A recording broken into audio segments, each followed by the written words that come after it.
Bismillahirrahmanirrahim.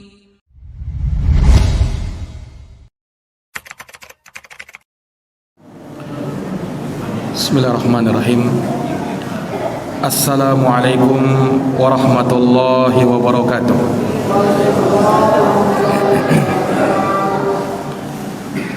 Alhamdulillah. Alhamdulillahi rabbil alamin. Wa bihi nasta'inu ala umurid dunya waddin. Asyhadu an la ilaha illallah wahdahu la syarika lah. Ilahul awwalina wal akhirin. Wa asyhadu anna Muhammadan abduhu wa rasuluh. As-sadiqul amin. Sallallahu alaihi wa ala alihi wa sahbihi wa man tabi'ahum bi ihsanin ila yaumiddin wa sallama tasliman katsira. Subhanaka la ilma lana illa ma 'allamtana innaka antal alimul hakim. Allahumma 'allimna ma yanfa'una wanfa'na bima 'allamtana wa zidna ilma ya rabbal alamin. Rabbi shrah li sadri wa yassir li amri wahlul 'uqdatan min lisani yafqahu qawli. Amma ba'd. Ma'asyiral muslimin wal muslimat, Bapak Ibu, saudara-saudari jamaah salat maghrib yang dimuliakan oleh Allah. Alhamdulillah. Alhamdulillahi bi ni'matihi tatimmus shalihat. Segala puji hanya bagi Allah yang dengan nikmat-nikmatnya tertunai segala amal-amal kebajikan. Salawat dan salam semoga terhatur limpahkan kepada junjungan kita Nabi Agung, Nabi besar Muhammad sallallahu alaihi wasallam, kepada keluarga dan para sahabat serta orang-orang yang senantiasa meniti jalannya sampai hari kiamat. Bapak Ibu yang dirahmati dan dimuliakan oleh Allah, di malam hari ini kembali kita akan melanjutkan pembahasan dari kitab Riyadhus Shalihin min kalami Sayyidil Mursalin, karya Al-Hafidh Abu Zakaria Yahya bin Sharaf An-Nawawi rahimahullahu ta'ala.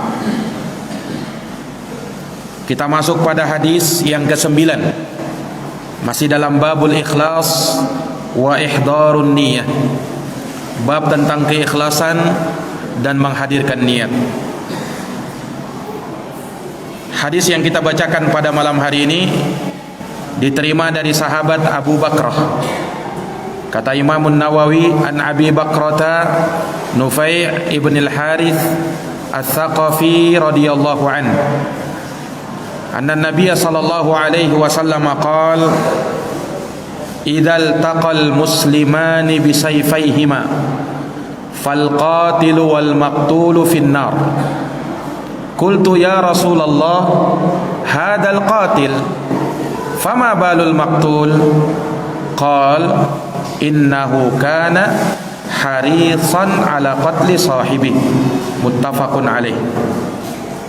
Dari Abu Bakrah Nufai' ibn al-Harith al-Thaqafi, semoga Allah meridhoinya, bahwa Nabi sallallahu alaihi wasallam bersabda, idal taqal muslimani bisayfayhima, apabila ada dua orang muslim yang bertemu dengan kedua pedang mereka, ini keduanya ingin saling membunuh satu sama lain, maka kata Rasulullah, fal qatilu wal maqtul finnar, orang yang membunuh dan yang dibunuh kedua-duanya berada di dalam neraka. Qultu ya Rasulullah, maka Abu Bakrah bertanya, ya Rasulullah, hadal qatil, kalau yang membunuh masuk neraka kami paham, fama balul maqtul, tapi mengapa yang terbunuh kok bisa juga masuk neraka? Maka Rasulullah bersabda, qala innahu kana harisan ala qatli sahibi, sesungguhnya dia yang terbunuh itu dia pada dasarnya juga ingin membunuh saudaranya, tapi kedahuluan. Dia terbunuh terlebih dahulu. Muttafaqun alaih. Hadits ini diriwayatkan oleh Bukhari dan Muslim. Para jamaah yang dirahmati dan dimuliakan oleh Allah, sebelum kita membahas hadis yang mulia ini, maka seperti biasanya kita singgung sedikit biografi dari sahabat Abu Bakrah. Bukan Abu Bakar, tapi Abu Bakrah. Namanya Nufai ibnul Harith Ats-Tsaqafi radhiyallahu an. Jadi jangan sampai dikira ini namanya Abu Bakar As-Siddiq. Ini Abu Bakrah, sahabat yang lain. Beliau ini Abu Bakrah termasuk dari maula, bekas budaknya Rasulullah sallallahu alaihi wasallam. Beliau termasuk dari penduduk Taif. Ya. Beliau datang kepada Nabi SAW untuk mencari perlindungan dari orang-orang kafir tatkala itu. Maka beliau pun lari dari benteng-benteng Taif kepada Nabi sallallahu alaihi wasallam, kemudian masuk Islam di hadapan Nabi. Lalu Nabi SAW memerdekakan sahabat Abu Bakrah. Beliau radhiyallahu taala anhu tinggal di kota Basrah, di kota Irak sekarang. Beliau dikenal sebagai sahabat yang katsirul ibadah, sangat banyak ibadahnya dan sangat kuat beribadah kepada Allah. Anak-anak beliau itu menjadi pembesar negeri Basrah, menjadi tokoh di sana dalam hal keilmuan, dalam hal kekuasaan, dalam hal kemuliaan dan kekayaan juga demikian. Para hadirin yang dirahmati dan dimuliakan oleh Allah, beliau meriwayatkan hadis dari Nabi sallallahu alaihi wasallam sekitar 132 hadis. Salah satunya hadis yang kita bacakan pada malam hari ini. Beliau di masa hidupnya setelah wafat Rasulullah sallallahu alaihi wasallam, beliau menjauhi segala macam fitnah yang terjadi, termasuk fitnah yang terjadi di antara para sahabat sampai terjadi perang, entah itu perang Jamal atau perang Siffin. Sahabat Abu Bakrah tidak mau ikut-ikutan, tidak mendukung yang ini dan tidak mendukung yang itu. Ini sahabat Abu Bakrah, dan beliau semasa hidupnya pernah dipersaudarakan oleh Nabi dengan sahabat yang bernama Abu Barzah Al-Aslami. Dan Abu Bakrah sangat dekat dengan Abu Barzah Al-Aslami ini sampai ketika beliau meninggal dunia, dan itu terjadi pada tahun 51 Hijriah dan ada yang mengatakan tahun 52 Hijriah. Maka sahabat Abu Bakrah berwasiat supaya yang mensolatkan jenazahnya nanti adalah saudaranya Abu Barzah Al-Aslami. Ini menunjukkan kepada kita boleh seseorang itu kalau dia melihat tanda-tanda kematian berwasiat, nanti yang mengurus jenazah saya si fulan, nanti yang mensolatkan jenazah saya, kalau saya meninggal dunia maka si fulan yang solatkan, berwasiat. Itu diperbolehkan, sebagaimana sahabat Abu Bakrah berwasiat untuk hal tersebut. Dan setelah meninggal dunia, maka yang mensolatkan beliau adalah Abu Barzah Al-Aslami, menjadi imam ketika itu dalam solat jenazah. Para hadirin yang dirahmati dan dimuliakan oleh Allah, beliau berkunyah Abu Bakrah sebab beliau radhiyallahu anhu bersegera mendatangi Nabi sallallahu alaihi wasallam, bercepat-cepat menghadap Nabi untuk masuk Islam. Dari situlah beliau diberi kunyah Abu Bakrah, yang bermakna orang yang bersegera untuk Islam dan menerima hidayah Islam, menerima kebaikan di dalam agama Islam ini. Para jamaah yang dirahmati dan dimuliakan oleh Allah, dan ada satu peristiwa yang melalui sebab beliau terjadi perdamaian antara kaum muslimin yang tatkala itu berperang di kalangan para sahabat Nabi. Dimaklumi bersama, di masa sahabat terjadi fitnah sampai terjadi peperangan antara sahabat Ali bin Abi Thalib melawan sahabat Muawiyah bin Abi Sufyan. Perangnya dikenal dengan perang Siffin, Ghazwatu Siffin. Dan itu terjadi dalam waktu yang lama, sampai ketika tampuk kekuasaan diserahkan oleh Ali bin Abi Thalib kepada anaknya Al Hasan bin Ali bin Abi Thalib, masih terjadi peperangan. Bahkan suatu ketika Al Hasan bin Ali yang menjadi Amirul Mukminin tatkala itu sudah bersiap-siap mau perang melawan Muawiyah bin Abi Sufyan radhiyallahu anhu. Apa yang terjadi? Datang sahabat Abu Bakrah ini mengingatkan kepada Al Hasan bin Ali yang tidak lain dan tidak bukan merupakan cucunya Nabi sallallahu alaihi wasallam. Diingatkan dengan satu hadis. Kata sahabat Abu Bakrah, wahai Al Hasan bin Ali, dulu sewaktu kakekmu masih hidup, yaitu Nabi sallallahu alaihi wasallam, aku pernah mendengar satu hadis dari beliau. Dan ketika itu kamu masih anak-anak, masih kecil, kata sahabat Abu Bakrah. Apa itu? Aku pernah mendengar Nabi dan engkau ditaruh di pangkuannya, dan Nabi pernah bersabda, inna bani hada la sayyidun iya'ish yuslihu baina ta'ifataini minal muslimin. Sesungguhnya cucuku ini, kata Nabi, Al Hasan bin Ali yang ketika itu masih kecil, cucuku ini adalah seorang pemimpin nantinya. Kelak dia akan mendamaikan dua kubu besar dari kaum muslimin yang ingin berperang. Al Hasan ibnu Ali bin Abi Thalib. Maka mendengarkan itu dari sahabat Abu Bakrah radhiyallahu an, maka Al Hasan bin Ali tahu harus mengambil sikap apa beliau tatkala itu. Maka beliau pun melakukan tanazul dan menyerahkan tampuk kekuasaan kepada sahabat Muawiyah bin Abi Sufyan, sehingga yang menjadi Amirul Mukminin tatkala itu adalah Muawiyah bin Abi Sufyan. Dan seluruh kaum muslimin membaiat Muawiyah bin Abi Sufyan, dan di tahun itu dikenal sebagai Amul Jamaah, tahun persatuan. Tidak ada lagi terjadi peperangan dan tidak ada lagi terjadi fitnah. Nah, ini salah satu sebabnya yang menjadikan perdamaian tatkala itu adalah sahabat Abu Bakrah Nufai ibnul Harith Ats-Tsaqafi radhiyallahu taala anhu.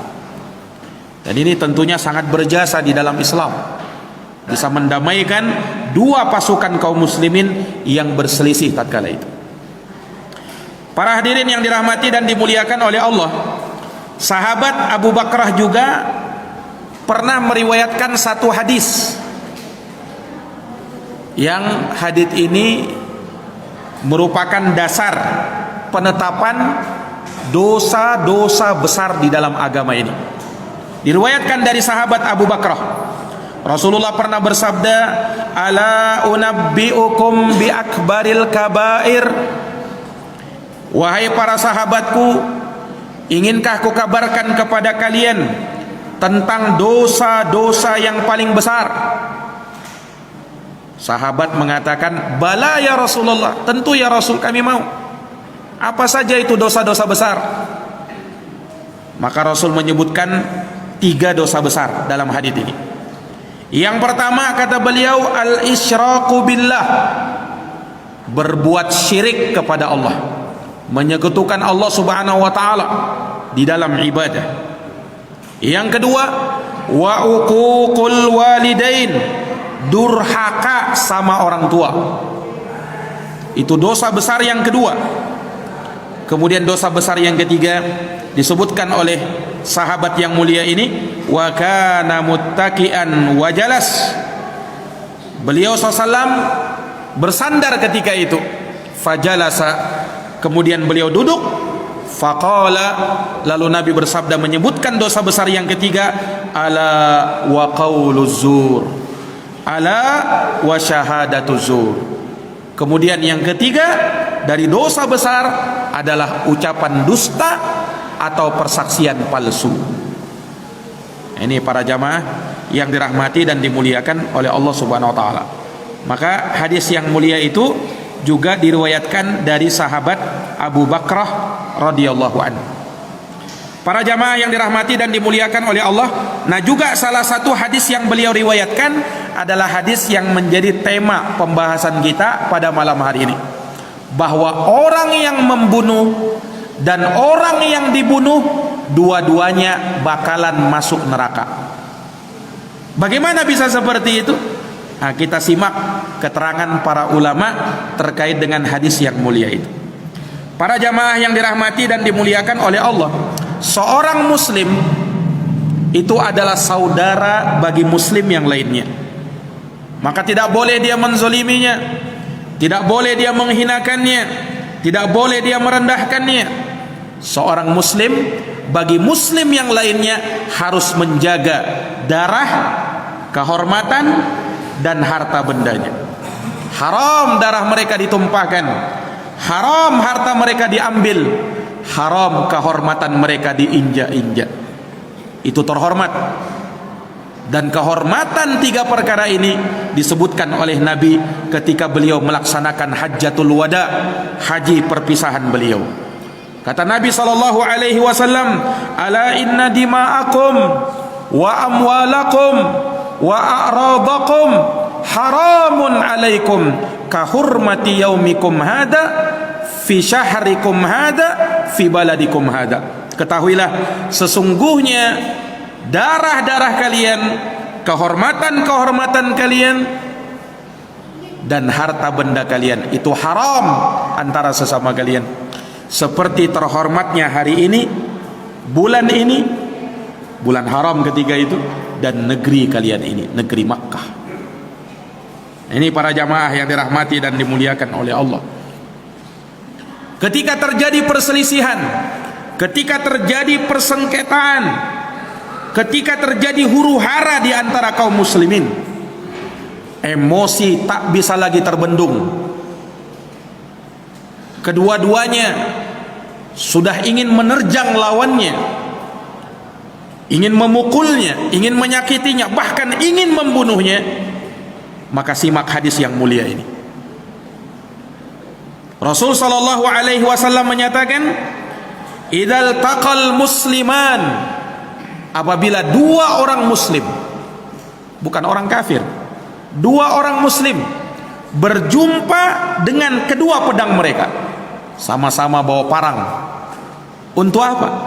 Mau membunuh satu sama lain. Maka kata Nabi, dengarkan sabda Nabi, fal qatilu wal maqtul finnar. Orang yang membunuh dan terbunuh kedua-duanya di dalam api neraka. Nauzubillahi min zalik. Para jamaah yang dirahmati dan dimuliakan oleh Allah Subhanahu wa taala, tidak seharusnya terjadi peperangan di antara kaum muslimin. Tidak semestinya terjadi pembunuhan di antara kaum muslimin. Kalau terjadi perselisihan, harus kita damaikan. Harus kita helat antara perselisihan di antara mereka. Sesuai dengan firman Allah dalam Quran di surat Al-Hujurat ayat yang ke-9. Wa in ta'ifatani minal mu'minina qatatalu fa aslihu bainahuma. Apabila ada dua kelompok dari kaum mukminin yang mereka saling berperang, fa aslihu bainahuma, damaikan antara keduanya, kata Allah. Damaikan antara keduanya. Fa im bagat ihdahuma 'alal ukhra, dan kalau salah satu dari kelompok, salah satu dari golongan melampaui batas atas golongan yang lain, faqatilul lati tabghi hatta tafi'a ila amrillah, maka perangi orang yang melampaui batas tersebut sampai mereka kembali dalam perintah Allah Subhanahu wa taala, fa in fa'at fa aslihu bainahuma, dan kalau mereka kembali kepada perintah Allah maka damaikan antara keduanya, bil adli wa aqsitu, dengan keadilan dan berbuat adillah, innallaha yuhibbul muqsitin, sesungguhnya Allah cinta kepada orang-orang yang berbuat adil. Ini ayat menunjukkan kepada kita kalau ada dari dua orang muslim, ada dari dua orang mukmin yang berperang, yang saling membunuh, maka jangan sampai kalian hanya melihati saja. Damaikan di antara mereka berdua, kemudian adakan islah di antara mereka. Kenapa? Karena terancam dengan hadis yang mulia ini, al-qatilu wal maqtul finnar. Orang yang membunuh dan terbunuh, kedua-duanya naudzubillah berada di dalam api neraka. Para hadirin yang dirahmati dan dimuliakan oleh Allah, ini membuat para sahabat bertanya-tanya. Kalau orang yang membunuh masuk neraka, ya wajar, karena dia bunuh orang, dosanya besar. Tapi kok bisa yang dibunuh juga masuk neraka? Bagaimana bisa itu? Maka Nabi menjelaskan, sebenarnya mereka itu mau saling membunuh, cuman yang terbunuh kalah dia, kedahuluan dia. Dia masuk neraka gara-gara ada niat membunuh orang juga. Disinilah niat di sini mempengaruhi perbuatan seseorang. Walaupun belum terwujud itu perbuatan, tapi kalau dia sudah berniat, bertekad mau melakukan, sudah dapat dosa. Bedakan antara alham dengan al-azm. Para jamaah yang dirahmati dan dimuliakan oleh Allah, kaidahnya seperti ini. Ada orang berniat mau melakukan dosa. Apakah dengan sekedar berniat dia sudah berdosa? Atau nanti melakukan dulu baru berdosa? Kata ulama dirinci. Kalau dia berniat mau melakukan dosa, baru sekedar terbersit, tapi tidak jadi, maka tidak berdosa.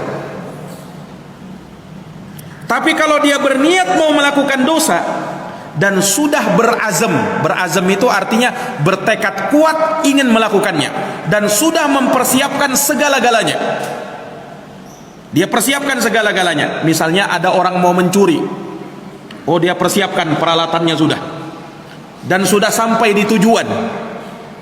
Dia sudah mau bongkar-bongkar, keburu ketahuan, akhirnya dia tidak jadi mencuri kan. Nah, orang yang seperti ini sudah dapat dosa walaupun dia tidak dapat apa yang dia inginkan itu. Kenapa? Karena dia sudah berazam, bertekad kuat, dan sudah melakukan sebab-sebab untuk melakukan dosa itu. Tapi sayangnya tidak terwujud. Bukan sayangnya ya, tapi memang tidak terwujud keinginan dia tersebut karena halangan-halangan yang lain. Berbeda kalau ada orang berniat mau melakukan dosa, tapi dia belum melakukan sebab-sebab, belum ada azam yang kuat, baru terlintas di dalam hatinya, kemudian kayaknya tidak jadi, tidak mau saya melakukan itu. Ini tidak ada dosa. Ini para jamaah yang dirahmati oleh Allah. Nah, ini orang, kenapa dia berdosa yang terbunuh padahal dia tidak sampai membunuh orang? Kenapa dia dapat dosa seperti orang membunuh? Karena dia sudah mau membunuh kan? Dia sudah siapkan pedangnya, dia sudah siapkan parangnya. Berarti memang mau membunuh, cuman kedahuluan saja dia. Maka yang membunuh dan yang dibunuh masuk ke dalam api neraka. Bedakan, kata para ulama, bedakan dengan orang yang membunuh orang lain karena ingin mempertahankan dan membela dirinya. Beda yang seperti ini. Bahkan orang yang seperti ini matinya mati syahid, kata Nabi SAW.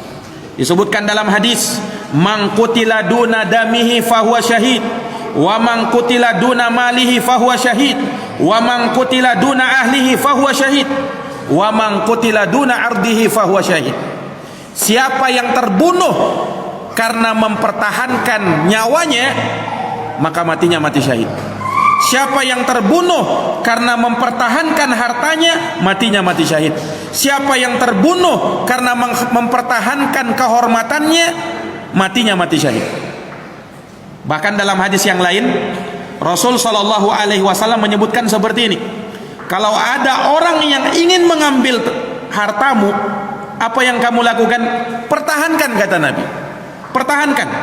Kalau dia perangi kamu, perangi juga dia. Sahabat ini bertanya, ya Rasul, bagaimana kalau sampai dia membunuh saya? Kata Rasul SAW, kamu mati syahid kalau sampai kamu terbunuh. Terus, ya Rasul, bagaimana kalau saya yang membunuh dia? Kata Rasul, dia masuk neraka, kamu selamat, kamu tidak dianggap sebagai orang yang membunuh. Kenapa? Kamu cuma mempertahankan nyawamu. Nah, itu dalam hukum Islam. Dalam hukum Islam seperti itu. Nah, kalau dalam hukum peradilan negara kita, ya itu urusan lain. Nah, tapi kalau dalam Islam, orang yang membunuh karena membela dirinya, membela hartanya, membela kehormatannya, terpaksa dia melakukan hal tersebut, tidak ada dosa. Bahkan orang yang seperti itu mendapatkan pahala karena dia berjuang seakan-akan dia berjihad di jalan Allah Subhanahu wa taala, ketimbang dia yang terbunuh. Nah, ini para jamaah yang dirahmati dan dimuliakan oleh Allah Subhanahu wa taala. Iya, Nabi dalam hadits ini menyebutkan kalau dua orang muslim bertemu dengan dua pedangnya. Ini sekedar mimbabit tamsil, kata para ulama, untuk sekedar contoh, bukan hanya dengan pedang, tapi dengan apa saja yang membuat orang bisa terbunuh. Dua orang muslim bertemu untuk melakukan hal tersebut, sama juga hukumnya. Entah dengan pedang, atau dengan senjata api, atau dengan yang lainnya. Ini sekedar mimbabit tamsil, sekedar percontohan saja, kata para ulama. Dan hadits ini juga menunjukkan kepada kita betapa besarnya dosa membunuh orang itu. Bukan main-main, Pak. Apalagi seorang muslim. Lihat dalam surat An-Nisa ayat 93.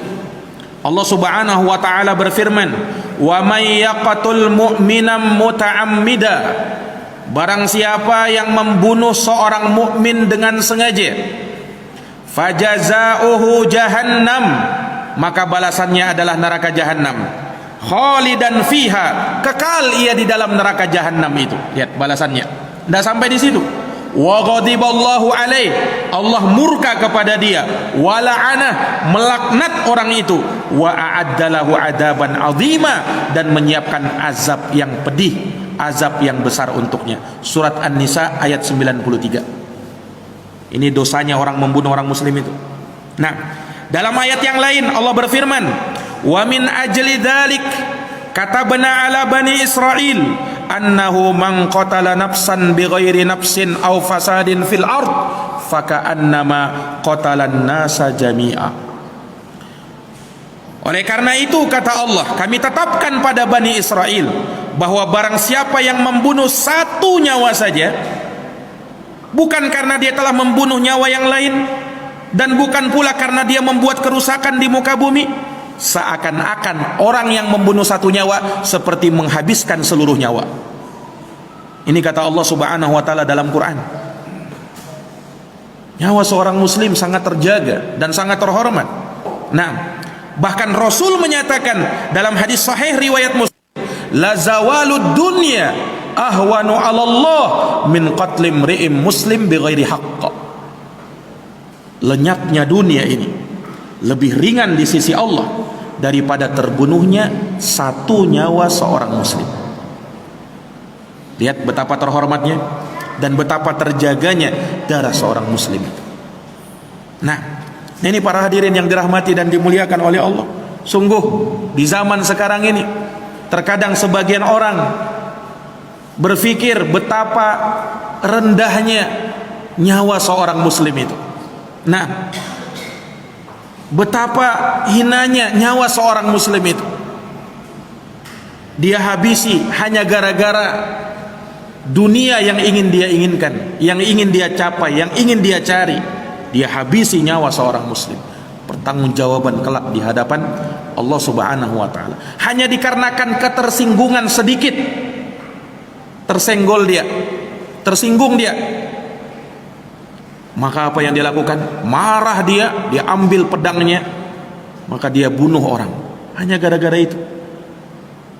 Para jamaah yang dirahmati oleh Allah, Ini ayat-ayat dan hadis Rasul SAW yang mengancam perbuatan seperti ini. Al-qatil wal maqtul finnar.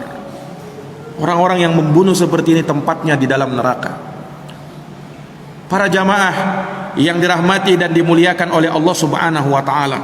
Maka ini menunjukkan betapa terhormatnya, betapa terjaganya nyawa seorang muslim. Para jamaah yang dirahmati oleh Allah, sahabat bertanya kepada Nabi kan terkait dengan hadits yang mulia ini, yang masih menjadi iskal di kalangan sahabat. Kok bisanya juga terbunuh itu? Yang terbunuh juga masuk neraka karena niat. Karena niat ini sangat memberikan pengaruh. Terkadang dengan niat seorang menjadi baik, terkadang dengan niat seorang bisa menjadi orang yang paling jahat gara-gara niat. Makanya jangan sampai kita remehkan perkara niat ini. Nah, para jamaah yang dirahmati dan dimuliakan oleh Allah, hadits ini juga memberikan pelajaran kepada kita. Para sahabat itu sangat bersemangat ingin mengetahui perkara agama mereka dalam hal yang lebih mendetail. Ada iskal, ada hal yang tidak dipahami, mereka tanyakan kepada Nabi sallallahu alaihi wasallam. Dan ini banyak. Kalau kita lihat hadits-haditsnya Nabi SAW, pertanyaan para sahabat, dan ini sangat besar manfaatnya kepada kita.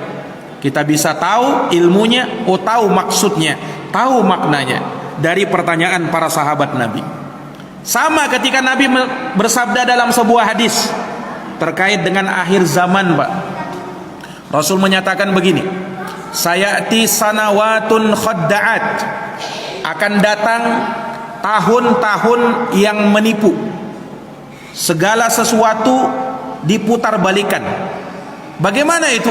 Yusaddaqu fihal kadhib wa yukadzabu fihas sadiq wa yu'tamanu fihal kha'in wa yukhawwanu fihal amin.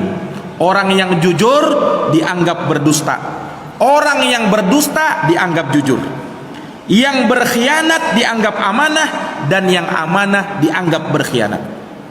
Terjadi pemutarbalikan fakta. Akan datang zaman seperti itu, kata Nabi. Yang dihargai bukan orang baik, yang dihargai adalah orang-orang jahat. Akan datang zaman seperti itu. Kemudian kata Nabi SAW, di masa seperti itu, wayantiqu fiha ar-ruwaibidah, akan berbicara ruwaibidah, kata Nabi. Sahabat tidak tahu apa itu ruwaibidah, tanya sama Nabi, wa mar ruwaibidah ya Rasulullah, apa itu ruwaibidah ya Rasulullah? Kata Rasulullah, rajulun tafih yatakallamu fi mas'alatin amah, seorang yang bodoh tetapi dia berbicara dalam urusan umat manusia. Dia tidak punya kapasitas di situ, tapi dia mau berbicara, bukan ahlinya di situ. Nah, ini kerusakan, Pak. Kalau seorang berbicara bukan pada bidangnya, tunggu kehancurannya. Makanya kata Nabi SAW tentang kiamat itu akan datang dan tidak akan terjadi kecuali sampai amanah itu ditelantarkan. Kapan amanah itu ditelantarkan? Idza wusidal amru ila ghairi ahli fantadhiris saah. Apabila suatu urusan diserahkan kepada yang bukan ahlinya, tunggu kiamat tiba. Kalau sudah urusan itu ditangani bukan orang ahli yang menanganinya, kiamat sudah mau tiba itu. Kata Nabi sallallahu alaihi wasallam. Para jamaah yang dirahmati dan dimuliakan oleh Allah, Rasul juga pernah menyebutkan dalam sebuah hadis, ditanya sahabat ketika menyebutkan tentang kondisi umat Islam. Kata Rasulullah, yushiku an tada'a alaikum kama tada'al akalatu ila qas'atiha. Kata Nabi, hampir-hampir saja umat-umat sebelum kalian menggerogoti kalian seperti menggerogoti makanan di sebuah hidangan. Para sahabat tanya, itu kondisi umat Islam begitu? Awa min qillatin nahnu yauma'id, ya Rasul, apakah kami, jumlah kami ketika itu sedikit, jumlah kami umat Islam sedikit? Kata Rasul, la, kalian tidak sedikit, kalian itu banyak jumlah kalian. Bal antum yauma'idin katsir, tetapi banyak. Kata Nabi SAW, walakinnakum gutha ka gutha'is sail, kalian itu bagaikan buih, banyak tapi seperti buih di lautan. mudah diombang-ambingkan ke sana kemari, mudah ditarik ke sana kemari. Itu kan kondisi umat Islam di akhir zaman. Para jamaah yang dirahmati dan dimuliakan oleh Allah. Kemudian Allah Subhanahu wa taala mencabut rasa gentar, rasa takut musuh-musuh Islam ke dalam di dalam dada-dada musuh Islam. Dada lagi rasa takut, dada lagi rasa gentar. Dulu umat Islam itu umat yang paling disegani. Bagaimana? Tidak.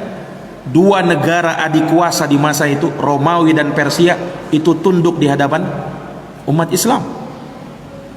Tapi di akhir zaman berubah kondisi, berubah keadaan, tidak seperti itu lagi. Kemudian di dalam tubuh umat Islam, Allah Subhanahu wa taala tanamkan penyakit wahan. Ada penyakit wahan di dalam tubuh umat Islam. Ketika Nabi menyebutkan al-wahan, sahabat tanya, "Ya Rasulullah, wa mal wahan?" Ya Rasul, apa itu wahan?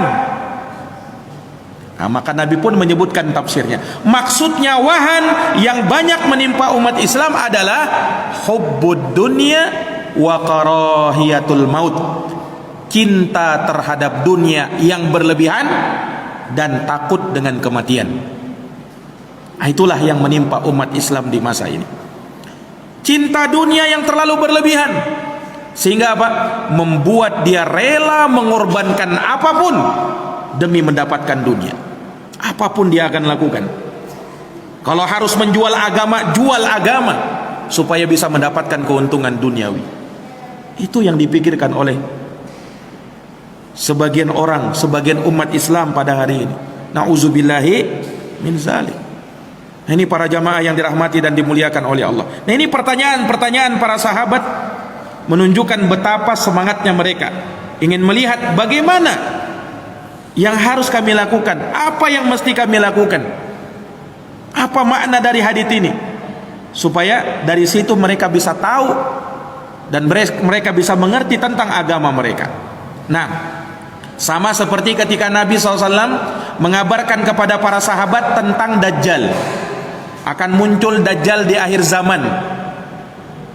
Dajjal ini membuat fitnah luar biasa, sampai membuat banyak manusia yang kafir ikut Dajjal, Pak. Kenapa? Dajjal keluar di saat musim paceklik tiba, orang banyak kelaparan, orang banyak kehausan. Dajjal keluar bawa gunung roti, Pak. Yang tidak tahan akan ikut Dajjal. Tidak mau ikut Dajjal, dibiarkan mati kelaparan. Betul-betul diuji keimanan kita tatkala itu. Sampai kata Rasul, makanannya orang yang beriman, minumannya orang yang beriman adalah subhanallah walhamdulillah wala ilaha illallah wallahu akbar. Tidak ada makanan ketika itu. Kalau mau makanan, ikut Dajjal. Nabi kabarkan seperti itu. Kemudian Dajjal itu kata Nabi, dia berada di dunia ini tidak lama-lama, 40 hari aja. 40 hari aja kata Nabi, sampai akhirnya Dajjal dibunuh oleh Nabi Isa alaihi salam yang Allah turunkan dari atas langit. Tapi kata Nabi, 40 hari ini bukan seperti 40 hari kita. 40 hari kata Nabi, hari pertama bagaikan 1 tahun, hari kedua bagaikan 1 bulan, hari ketiga bagaikan 1 pekan, hari berikutnya seperti hari-hari kalian seperti biasa. Dan Dajjal akan melintasi semua permukaan bumi. Tidak ada satupun tempat kecuali akan dimasuki Dajjal, kecuali Makkah dan Madinah. Nah, mengabarkan kejadian ini kan sahabat merasa aneh. 1 tahun bagaikan 1 hari, bagaikan setahun, sehari bagaikan sebulan. Ya Rasul, bagaimana umat Islam sholat ketika itu? Kalau begitu mereka sholat ya sesuai dengan pergerakan matahari kan lambat. Kalau sehari bagaikan setahun itu. Betul hakikinya begitu. Para jamaah yang dirahmati oleh Allah, kata Nabi, uqduru lahu qadrah. Dia hendaknya mengukur kadarnya masing-masing. Seperti itu mereka menjalankan ibadah sholat. Para jamaah yang dirahmati dan dimuliakan oleh Allah Subhanahu wa taala, maka hadis yang mulia ini banyak kandungan faedah yang terdapat di dalamnya. Namun waktu membatasi kita, insyaallah taala kita akan lanjutkan di pertemuan yang akan datang. Jazakumullahu khairan katsiran atas perhatiannya. Mohon maaf atas segala kekurangannya. Kita tutup dengan doa kafaratul majlis. Subhanakallahumma wa bihamdika asyhadu an la ilaha illa anta astaghfiruka wa atubu ilaik. Wassalamualaikum warahmatullahi wabarakatuh.